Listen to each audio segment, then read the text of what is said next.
everyone, Trian here from the Be That Create That channel. I'm super excited for this episode with Carrie Conrad today. She's going to bring some topics to light that we haven't really shared in this area before, but we also want to remember when we're talking about leadership, how leadership is how we're influencing other people's, it's how we're making decisions, it's how we are deciding what we want our life to look at or look like. And when we had our conversation before we got started, I could feel her passion. I could hear it in her voice. And I'm really excited about her being able to share what she's been doing to make that impact and make a difference with you today. So I'm going to go ahead and bring Carrie from backstage here. Hello again. Hi, Trian. All right. So when we do these interviews, I love, again, I told you earlier how people's passions and just excitement for what they do come out. So because you know best, why don't you go ahead and just share with the community, what it is that you do and maybe what led you to kind of what you're working on today. All right. To keep it short and sweet, I'm on a mission to make our world more safe. And I do that by empowering women and children with the skills to keep themselves safe, and also mothers with the tools to raise children in prevention so that we can just improve what we got going on today. Mm-hmm. We could use some improvement, right? Talk about leadership. There you go. Mm-hmm. And then your second question was? Mm-hmm. What were some things that you did before you got to creating that Beating Disaster? You're the founder of Beating Disaster. Before Beating Disaster, I had a normal life like other people with a 9-to-5 and a career and all of that good stuff. And I actually, life threw some curveballs. I became a single mom very quickly, and I had a little girl with high needs, and I became unemployable because I didn't have childcare. And so I ended up doing what I know, which is martial arts, and which it just keeps evolving. Over the years, it keeps evolving because I love martial arts. It's a great time. I love to introduce people to what they're capable of because you already have it. You're already capable. Let me just show you what you're capable of. I love it. So I started doing that with martial arts. And then I've learned that as fantastic as martial arts are, when it comes to staying safe as a woman, there's a lot more than just punching and kicking. Mm-hmm. And so that led me on a journey to learning more, teaching self-defense. And then after teaching self-defense for a decade, I found out what women really need to know by hearing a lot of stories and just serving and hearing stories, when honestly, we need to be safe from our loved ones. We need to be safe from our parents with dementia. We need to be safe from our children with mental health concerns. We need to be safe from our siblings struggling with addiction and alcoholism, like the things that we need to be safe from. Punching and kicking is not really all that appropriate, like we need different skills, but with the same goal of wanting to be more safe. So that's what I teach today.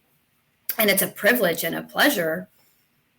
I love that. So where do you do a majority of are they workshops? Are they online trainings? Are they in person? In person, and I travel. So I'll go to your company. I'll go to your home. I'll come to your mom's group. I go to your yoga studio. I have businesses that host training and provide services for moms that I get to go in there and teach, like bodyguard training for moms and just a lot of really fun stuff. So I come to you. I do have online services, but none of them are for physical defense. They're all about perspective. Because like you and I already started talking about, perspective is everything. I have tremendous power just by choosing how I look at something. Mm-hmm. And so I actually have it's called Mama Bear membership on just changing your perspective so that we can bring safety and security and confidence and change into the world.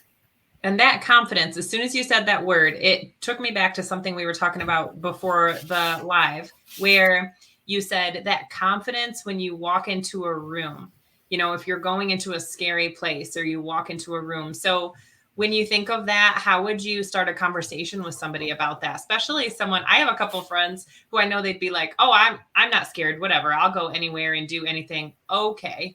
I am going to admit that I am not easily intimidated, but I'm intimidated. So how would you start that conversation with somebody? For like me personally, I was that person when I taught karate, right? I can go anywhere and I can do anything. And I mean, like, I did. And that's why I teach self-defense now, because I did. Like, what happens when you go out there with that attitude? You find it. And I found it. And I have a ton of really horrible experiences that have allowed me to be of service to other women. I know what it's like to not leave an unsafe relationship. I've lived that. So though, and it's like the people who talk about that confidence, there's a difference between cockiness and confidence, because cockiness is a cover. It's a cover. And a lot of us talk a good game. A lot of us, especially when it comes to physical safety, we tell ourselves I'm safe. We tell ourselves, or like people, they'll go get a black belt and spend time in dojos, or they'll go get a firearm, or they'll go get weapons, or they have a keychain with like 50 self-defense tools on them. And they tell themselves that I am prepared and I'm ready. But on the inside, you're not available for life. You're just not available. I was just having this conversation a couple weeks ago with my daughter. So she is 11. And, we were talking about different situations and what would you do if you don't feel comfortable and blah, blah, blah. And she told me, well, I can defend myself. And she showed me how she punches and how she kicks. And I said, yes, but do you think that you would do that right away if somebody grabbed you from behind? Do you think if you were in a situation where you were unsure about your surroundings and felt unsafe, that you were just going to walk up to someone and punch them and kick them? That is not what you're going to do. So what would be your advice for someone as you're first having that conversation? You're first saying, okay, it starts with you, right? People really don't want to hear what I have to say about stuff like that. It's so funny because they want some like, I can't come up with a better term. They want some badassery. You know what I mean? They just want, and I'm like, emotional intelligence and interpersonal skills. And then guess what? As an 11-year-old, I have one. You're talking about a time in their life when they are the most vulnerable. And the concerns that I need to look out for, like, it's not to say that like strangers don't do bad things, because it does happen. However, more often, it's my best friend's husband. More often, it's my pastor. More often, it's my chiropractor. More often, it's somebody that I know, somebody that I'm not willing to punch and kick. So that's how. So that's, like I said, we really need softer skills. Don't get me wrong. If you're willing to punch somebody in the throat, I am a fan. You know what I mean? There's some things that are effective, and and on that note, punching and kicking really isn't as effective as we're told it is, or we want it to be.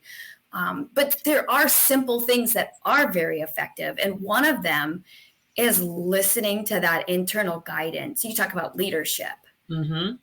That's so important. And you talked about the importance of like a morning routine. Without that morning routine, if I'm running around, I'm like, oh my gosh, I have to do this and this and this, and this isn't going right, and that's, and I'm late. And when I am in that state, I don't notice that guy over there. I don't notice a change in behavior in somebody because I'm not available. I'm just not available. Yeah, that's so smart, because even as, my second daughter is 8, and even talking with her, when people start to get so upset and like you're talking about, stressed out because they don't know what's going on with their day and things are coming at them, you're so heightened that you can't think of solutions. You're in this constant heightened state. You can't think of solutions. And I try to help her understand, yes, I understand that you're upset, you are worried, you are anxious, whatever it is, but we have to slow ourselves down so that we can be aware not only of the surroundings like you're sharing, but what am I going to do next? What's my next? Worse than not being available for solutions, we're not available to see when there's a problem. Because really, like, again, like people, they come to me and they like want to hurt somebody. They want to, and I can teach you that. But the real value comes in self-care and trusting yourself, being willing to say something doesn't feel right, I'm not showing up to that appointment. I know they're going to think poorly of me. I know I'm going to look like a flake. Those aren't my values, but something doesn't feel right. And I trust myself. I know myself well enough, and I trust myself that this is out of the norm, because there was a time I was reading police reports all the time. That's just what I see. I'm the right kind of weird. I tell people all the time, I'm the right kind of weird for teaching you this stuff. Okay. So I spent a long time just reading police reports. And what I found is, like, victim statements, like, a lot of them start off with, I had a really bad feeling, but I thought it would be okay because ... And so if I'm really busy, if I'm in a hurry, if I, like, it's just, I just don't want to be that important. You know what I mean? Like, I just need to make sure that life is in session. I know that bad things happen, but I focus on the good that is in my life. And I know that I'm always called towards good. I'm always led towards good, as long as I take enough care of myself to be in that place. And I've been at a place in my life where I wasn't called to good. Let me tell you, you don't end up in a unsafe marriage because you're, chasing rainbows. Like, right. I ended up where I ended up because I didn't believe I deserved good things. And so I didn't have a good life. It's inevitable, right? So it's like that perspective. Perspective is so important, because nobody can take it from me. People can influence it, but at the end of the day, I can say, no, I don't like this perspective. I don't like how I feel about what I'm thinking. I don't like the results that I'm getting in my life, and I'm going to change it. And there's nothing anybody can do about it. They can try, but it's ultimately up to me to allow them to change me. But I am responsible for me. It's not easy to leave, but it's possible to leave. It's not easy to do a lot of these things, but it's possible. It's kind of like for parents that have kids with, like, even teenagers, that's like a mental health crisis in itself. But, like, struggling with mental health, it's like, listen, I need to come into the day thinking, I am the adult. I am the example. I need to, yes, they're wrong. Yes, this is freaking insane. This is insanity. No one's saying it's not. But what am I contributing? What do I bring to the table? Am I doing enough self-care that I get to bring in the calm, that I get to bring in the emotional availability? Do I get to serve my children? Or am I running around on Kind bars and energy drinks, and I'm like, I can't take your crap, Like, I have tremendous power. I have tremendous power. And I always want to bring people back to prevention. We can have, like, really, I want to say, like, dull, because of the fact at a time in my life I was going anywhere, doing anything because I could, And today I really seek out, like, a really kind of, don't get me wrong, like, my life is very exciting. It's just a different kind. It's the kind of, like, wow, look at these great things happening. Wow. Oh, look at this parking space. Wow. I got free tickets. Wow. And it's like, it's because I changed. I changed. I understand my life. I am the common denominator in my life, in all of my situations, in all of my circumstances, in everything I bring to the table. I am there. That's a lot of power. That's a lot of play. That's a lot. What am I doing with it? I love that you bring that. I mean, there's so much power in what you just said. So much good stuff in what you just said. And if we could, I'm going to take that back. When we teach our children that they have that power, the power of their words can either bring somebody up or tear somebody down. Yeah. The power of their actions. It does not, I also am very careful to say, no, your sister did not make you mad. You chose to be upset over what just happened. And you're not mad at your sister. You're mad at her behavior. I think it's really important to look at those words so that they're not labeling themselves or labeling the other person, and instead really labeling your feelings and owning it. Yeah. Yeah. And that brings me, like, back to, because again, you have 8 and 11, and I want my girls, I'm raising all girls, talk about motivation, I'm raising them to look at how they feel in the presence of the people around them. Because like, I'm going to use a scary word that's really upset. I try to stay clear of this stuff, but people think trafficking means something that it's completely different. Like a lot of times it starts out in a dating situation, in a job interview situation, in like, we're not looking for trafficking. Like, I think trafficking is when I go to Target. I don't want to go to Target anymore because I think I'm going to get nabbed. And it's like, that's not, don't get me wrong. Like it's always and never. Yeah. Always and never do not work in this world. You don't apply. Mm-hmm. But I shop at Target and enjoy a coffee while I'm shopping, and I'm not on high alert. I'm not even worried, However, when my daughter tells me that she made a new friend, that is where I invest my energy. And I'm like, oh, tell me about your friend. And I just listen and hear about her interactions in that relationship. And it's like, we can determine how safe or unsafe a person is very early on in the relationship. And then we get to choose who we invest our very valuable time and energy, and just because of like, well, I don't feel good around them, so they're bad. It doesn't have to be that. It's not that black and white. It's just, why don't I feel well? Do they not align with my values? Do I feel unsafe? Why am I so uncomfortable? Because a person that isn't mindful of my well-being is very easy to pick off very quickly. And they don't have to be bad. They could just be selfish. Like, that's enough. You know what I mean? But it's just, I want my children to have that discernment, which is, by the way, like we talk about being prepared. That's the D, Yeah. I want decisive action. I want to be aware of how I feel, and I want to have a plan of action for wherever I end up. I don't plan for bad things to happen. I don't. I plan for a good day. I expect a good day. But when I am uncomfortable, there are things that I do depending on the circumstance or the situation. Well, especially if you already know whether the person is a fight or a flight. I know that one of my daughters would be a freeze. She would be like, because it's that not wanting to hurt anybody's feelings. It's wants everybody to be all cohesive and everything is rainbows and butterflies, right? And it's like, that's fine. But if you are feeling uncomfortable, you have a voice to share that you feel uncomfortable, and giving them that power to share that. Even if they don't have the voice, you can still leave. Yeah. No voice necessary. You know what I mean? Right. Just go. And that's the thing. Like, if I'm not there, it's not going to happen to me. It's that simple. And I don't think that people, because of the media and movies, and we're led to believe that bad things come out of nowhere, and they don't. They don't. You can see them from a mile away if you're willing to look for it. And it's not, and again, I don't even want to say, I don't go around looking for bad things.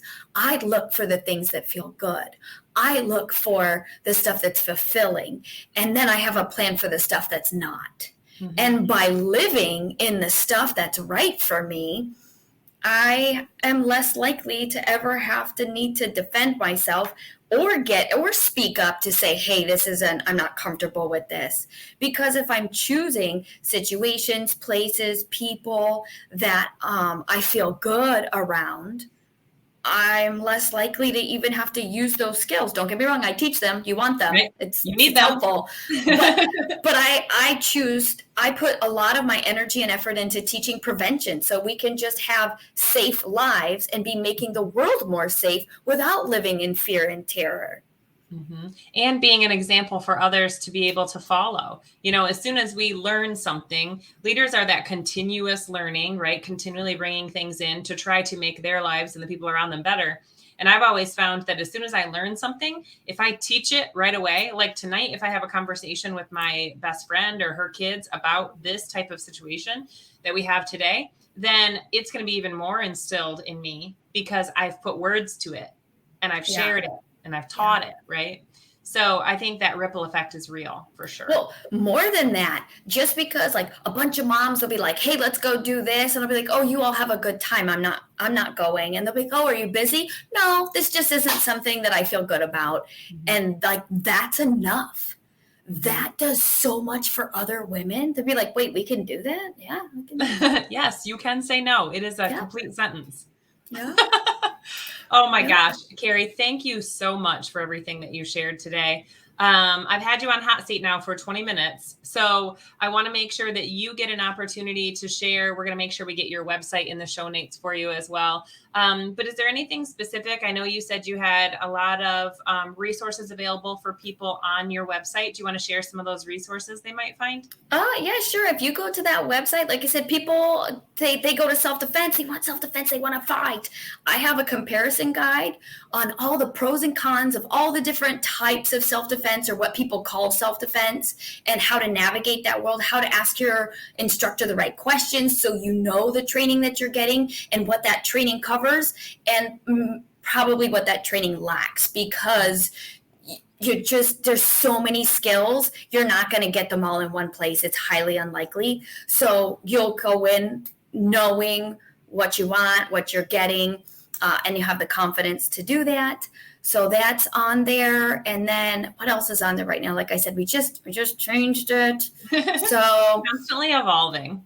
Yeah, it is. It is. Yeah. And it's such a privilege. But I just love to invite moms to come check it out. We have like a Mama Bear Prepared membership, which is the mindset, motivation, and materials for you to keep your kids safe and raise your children confidently to be prepared for the world that we live in today and to make it a safer place. So, and hey, I can come to Coldwater, Michigan to do self-defense training too, just saying. It's not far. Yeah. Yeah. So I work for the domestic women's shelter here. It's the Naomi Davis shelter. So we are always looking for things like that as well. And I will definitely make sure that I share these materials with them too.